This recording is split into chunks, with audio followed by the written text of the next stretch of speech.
InSecurITy.TV. I'm your host, Charles Henson. Today we have Scott Beck in Canada, David Ruddock in Australia, and we have a special guest, Peter Verlezza, joining us from New Haven, Connecticut. Today, the topic is going to be data encryption on mobile devices. You think about, do you need data encryption on a device? It's a cell phone. We're talking. We have email. Why does it need to be encrypted? Should it be encrypted? So we're going to talk about the dangers of not having encryption on mobile devices. And when we talk about mobile devices, it's not just about the phone. It's about the laptops, the tablets, the different devices that we carry around with us that are portable. So we're going to talk to Peter about that. And I want to just share with you the thought for a moment that I get a phone call from a client back 2 months ago, and they say, hey, look, one of our employees was held at gunpoint last night at a gas station, and the thief took off with his phone. Nobody was harmed, but how do we get rid of that data that's on the phone? How do we keep it out of the criminals' hands? How do we keep them from getting into our network and or seeing our business data? These are the discussions that we need to be having prior to the phones getting lost or stolen. So, Peter, I know you work with a lot of your clients in encryption and protecting these mobile devices. Let's talk a little bit about that. All right. Thanks, Charles. It's a pleasure to be on. I appreciate you guys having me. So I know you just recently did an episode on the whole Apple San Bernardino FBI issue. That's one side of the encryption equation. We're on the other side of it. I mean, I have a saying that with the privilege of technology comes the responsibility to protect it and the data that you're sending and receiving. And you bring up a good point about, or a good story about somebody at gunpoint having their phone stolen. So, as you said, mobile devices that we're talking about are really anything that isn't bolted down. So that's a USB drive. It could be a Mac computer, a PC, a laptop, a tablet, an iPad, or any kind of phone. The fact is that all of those devices can store data. And in the wrong hands, the data on those devices is readily available. What I mean by that is this. People think, for instance, on a PC or on a laptop, they are able to protect the data on that device by simply having a username and password. Fact is, and we all know it here, that if someone were to get a hold of that device and the data was not encrypted, there is a pretty simple way to turn that device into an external drive and simply browse the data that's on it. We're not talking about what happened with Apple and the federal government. Encryption is really the only way to ensure that without proper credentials, the data on a portable device is secure. Well, Peter, and you brought up a really good point. If I was to steal Peter's laptop or get my hands on Peter's laptop, you flip it over, you take a few screws out, you take that hard drive out, and boom, I connect that to another machine. I've now bypassed all of Peter's username and password protection of that data. So now I can actually surf around and take a look at what's there. So if it's not encrypted with that big, long encryption key, that is kind of your last line of defense in those situations. Wouldn't you just kind of say, Peter, that that's pretty accurate? Absolutely. And we get so, we're so comfortable with these portable devices. We carry around a USB stick in our pocket. Our phone is never more than 5 or 9 feet away from us. And really, our lives are on those devices. Now, we specialize in the medical field, and lots of people talk about protected health information and talk about sensitive information on phones. There is, sensitive or protected is can have an uppercase or a lowercase p. What I mean by that is sensitive information for me might be in a notes section on my phone that has my social security number. If my phone isn't encrypted, that data is readily available to someone. So if someone steals my phone, it's not encrypted, that data is available to them and on any of the other devices that we talk about. And I think the real message is, going back to the beginning, with the privilege of technology comes a responsibility to protect yourself. You must know what your risks are and what they look like. And as we are moving further and further from devices that are bolted down, a la desktops or computers that are in your office, and moving more to smart devices that we carry around with us, again, including something like a USB drive, there is a responsibility. Somebody goes by your car, they see a laptop, they don't even see a laptop. They see a backpack on the front seat of a car with a brick or a hammer or a glass-shattering device. That backpack could be gone in, let's say, 60 seconds. So traditionally, businesses spend a lot of time building up firewalls and putting in protections and policies to try to protect their data. But as we're transitioning now more and more to a mobile workforce, we're letting our data escape our four walls, or I call it our little fortress. So as we're leaking this data out on these devices, going back to what you said off the top of the show, these are the types of conversations as business owners responsible for the safekeeping of this critical data. What are we willing to allow to get outside of our four walls? David, what are you mentioning to your folks you're talking to? Yeah, look, in Australia, there's actually a law that if the privacy policy here states that if you inadvertently leak data relating to clients' personal information without their consent, you can get fined up to $1.7 million. Now, that law hasn't actually been tested. No one's been fined yet. I'm also aware that in America, they're talking about mandatory breach notification. We're talking about it as well. Everyone's looking for a way to penalize businesses who do breach the privacy acts.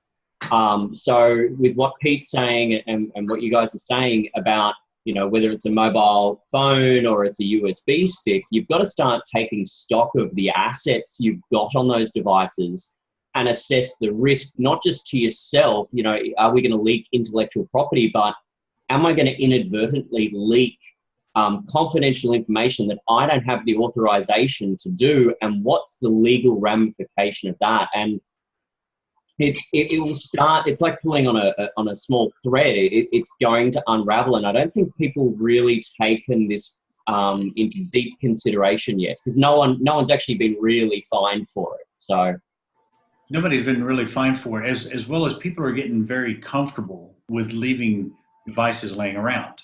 I've got pictures that I use when I'm speaking, and on one of the PowerPoint slides, there's two laptops sitting at the back door of a coffee shop. The back door leads to an alley. I mean, I was the only guy in the room. I could have easily closed those two laptops, walked out with them, and they would have been gone. People are leaving devices, as Peter said, laying on the front seat of their car. Maybe it's in their backpack, and they're not protecting them. Now, all of us own IT businesses, and we all know we work with, compliance. We work with medical clients. We know that you can't transport a client's a healthcare laptop in the front of our car. We have to keep it in the trunk of the car, and we have to proceed from their office to our office, and then document where it is inside our office, who has access to it, put it in a lockbox until we're ready to actually work on it and protect the hard drive and stuff like that. But I think people are getting very comfortable with security from the standpoint of just leaving their devices sitting in a Starbucks or other coffee shop while they go use the restroom. And I think that's a very dangerous thing for people to start getting comfortable doing. Yeah, I totally agree. That's, we see it on a more regular basis. The fact is, as individuals, many of the devices that we have today are smart enough to have built in free iterations or versions of encryption software. At a minimum, those functionalities should be enabled. If you lose a phone, if I lost my cell phone, well, we happen to do something called mobile device management, which is a whole nother level. But if I were to lose my cell phone, yeah, I'd be freaked out and I'd feel violated if it was stolen. However, I know that the data on it is safe. Now, in a lot of cases, our clients, our associates, our colleagues don't even know what's on their phone. I once had a conversation with a provider, a doctor at a medical practice, and she assured me that she does not communicate any information, protected health information, between she and anyone else using email. Now, I know that that's a big lie, but let's assume that she actually meant what she said. We had a conversation. By the way, she didn't have a password on her phone, and her phone was not encrypted. She happens to have privileges at a local hospital, Yale New Haven Health System, and also has an electronic medical record system that is secure or certified, which means in this case, they have you change your password every 90 days to a secure password, as does Yale New Haven Hospital, part of the Yale New Haven medical system. So she says she does not have any protected health information on her telephone. She is absolutely correct. We'll give her the benefit of the doubt. However, she stores her passwords in a notes section on the phone. So if somebody gets a hold of her phone and goes to the notes section, they will see the username and password for the electronic medical record system at Yale New Haven Hospital. Her username and password as a provider in that hospital. That's a big deal. That's a big deal. Somebody logs into that and they have access to all the medical records in that facility. Not only that, Peter, but that notes, if it's depending on the app that she's using, it could actually interface with Outlook itself. Now her notes is actually in Outlook as well because it synchronizes between the two. I know that because I use that function all the time. Not the critical information. It's thoughts that I may have or ideas or whatever, things that I want to remember to do later or reflect back on. So I know that information is shared among all my devices. So if she has those notes on her phone and her phone is encrypted, but it synchronizes to her laptop and or her desktop, now that secure desktop or secure phone rather is no longer holding just the secure information. That data is now on the other devices running Outlook as well as the Exchange server. And that's part of the message here. We have, again, technology brings us all kinds of privileges and gives us all sorts of flexibility. We must be mindful and cognizant of the responsibilities that we have as a direct result of that. You just raised a great point. That's exactly right. She happens to be using the simple-minded notes feature without any password. But the point is, you have to know, you have to be informed. A lot of people don't know what they don't know, and that doesn't excuse them from being responsible. You really must be. Well, it brings up another point recently that I've come across. Some business owners think because they buy insurance that they're going to be covered if one of these breaches happen. So they think, encryption, security, it's not that big a deal. My insurance has got my back. Well, I've been seeing a lot more of the cyber insurance forms that we've had to fill out for our clients, and they're starting to ask about things. What policies do you have in place to secure your mobile devices? What are you using for mobile device management? How are you treating lost and stolen phones? The insurance companies are now starting to look at in this, and you can either willingly come up with some policies, or you're going to be forced to through insurance companies because they've already taken some hits. So there may not have been fines coming out of the governments yet, but there's certainly some insurance companies that have been going, whoa, we're not going to be paying out that kind of money to take care of your lack of security of dealing with this. So kind of a double whammy. You may, as a business owner or business executive, be counting on this as your backup plan to protect you in case of a data breach. Guess what? It's not going to work. And that's an interesting point. So today I was a guest at a medical association's meeting, and the topic and subject was cybersecurity, cybercrime. There was a cyber liability insurance company there that that spoke some numbers that, frankly, I have not verified. But as I thought about it, they started to make sense. So let's use medical as an example. Let's assume that a device, let's assume that a laptop that is connected to a corporate network that is able to access patient information is stolen. That company that medical practice has a cyber liability insurance policy. By the way, the cyber liability insurance policy covers certain items. In a lot of cases, depending upon the medical practice's size, $1 million policy isn't adequate to cover even just the notification. These people were saying, so an average, let's say an OBGYN practice has been in business for 25 years. They have 8 providers, 4 offices. Their database of patients could be 60, 70,000 people. 70,000 people would have to be notified if a laptop was stolen that had protected health information with greater than 500 patient records. So the number of 500 patients that were breached. So the number that I heard today was between $100 and $125 per person that has to be notified, times, let's say, 60,000 is the cost. They have to be notified by mail. They have to be phone call. A phone call has to be made. You have to take ads out in the local newspapers. All of a sudden, I'm thinking $100 doesn't sound like a lot of money between labor and the costs to notify people. But that's only one piece of it. How about reputation? Now, I have learned that you have lost my data because one of your laptops has been stolen and my data was on it. That's not your data, that's my data. You are a steward of my data. I don't want it lost. I'm not coming back to your practice, and I'm telling everybody that I know. Plus government fines. Correct. Plus. Correct. So you either get out in front of it and try to deal with it in advance to protect yourself, because it's not going to be fun on the backside of this.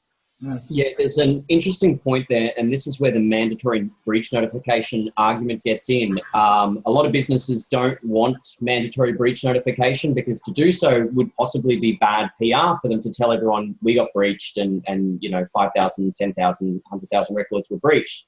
But what we always say to clients is, if your details were stolen, would you want to know? And as soon as you flip that argument around, of course you'd want to know. Right. And Pete, I've heard similar. One of the major cybersecurity insurers here did the same thing. $125 per record is the rough estimate.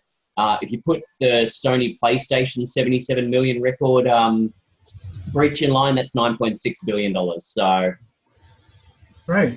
So all of a sudden, $1 million cyber liability policy is not looking like a lot. Again, 60,000 records. That's prevention. A lot of money. Prevention is the key. And you have to know that the data in the hands of a mindful 12-year-old, that laptop, Scott, that you took the screws out of the back of it earlier and pulled that hard drive out, if you put that in the hands of a mindful 12-year-old with a computer, everything on that hard drive is accessible. Yeah. We see a lot with the film industry here. The filmies are very transient staff. Their crew bring their own laptops, used to using Dropbox and everything else. But when the big studios come in, and I won't name any of them, but some of the big ones we've had are very security conscious. Dropbox gets blocked straight away. Anything that they feel could be, it's outside of their control. It could be a potential leakage of data. It gets stripped. And I think we will see, as a byproduct of the insurance companies and other things, some sort of legislation coming down from industry bodies, whether it's medical, law, whatever, saying you can and can't use these services. Well, what's going to happen, David, is it's going to be mandated by the manufacturers to make sure that encryption is part of it. You look at the seat belts that are in our cars. It's a mandate that these seat belts meet compliance, safety compliance. You can't buy a car today with an optional seat belt. The seat belt is there. And that's what's going to happen with any new devices that are out there. We're going to have encryption enabled. right off the bat. We're going to have to put in encryption keys, and we're going to have to keep up with this information and ensure that these devices are safe. But until then, it's up to us as individuals to reach out and say, what do I need to do to protect my data? And that's where you need to reach out to your local MSP, your local IT guy, whomever you use for your managed services and or your IT, and say, look, what safeguard do we put in place today before it's too late? So don't wait until you have a problem. Go ahead, take it head on and say, how do we get in touch with somebody? How do we get our devices locked down? How do we get them encrypted? How do we be able to remotely wipe them? Mobile device management, where I can take a device that was stolen, lost, or damaged and or wipe it remotely. So I don't have to worry about somebody's glass getting broken in their car and the laptop walking away. Now I have to notify these thousands of people that are my clients and, and look bad to them. So with that, guys, we're out of time. And this is a great topic, great discussion. Peter, can you share with us how people can get in touch with you? Certainly. I'm pretty active on social media and on the web. Our URL for the company is smvnetworksllc.com. You can find me on Twitter, Facebook, Google+, Instagram, all the different sites, and of course on my tpiaw.com. And what is the TPIAW? I thought you would never ask, Charles. That is my podcast that actually you're going to be featured on this upcoming week. It is called Touching People in Appropriate Ways, and it's a podcast about how people know, connect, and communicate with an audience. It's a wacky title. That was very deliberate, but it really speaks to communicating and connecting with an audience of 1 or 1,000. We get some pretty cool guests, and I've been having fun with it. Yeah, I'll say you do have some really cool guests on it. Not that, I'm not talking about me. I'm talking about the other guests that are on your show. Those podcasts are very informational. When I hear the title of it, I'm like, okay, what is this about? But really, there's a lot of business sense that can be learned from listening to those podcasts. It's valuable information, and it just blows me away at some of the people that you were able to interview and some of the information that's out there that's readily available for people to just download and listen to. Thank you. I appreciate that. Well, Peter, thanks for being on here. Scott and David, as always, we look forward to seeing you guys next week. And thanks again, another edition of InSecurITy.TV.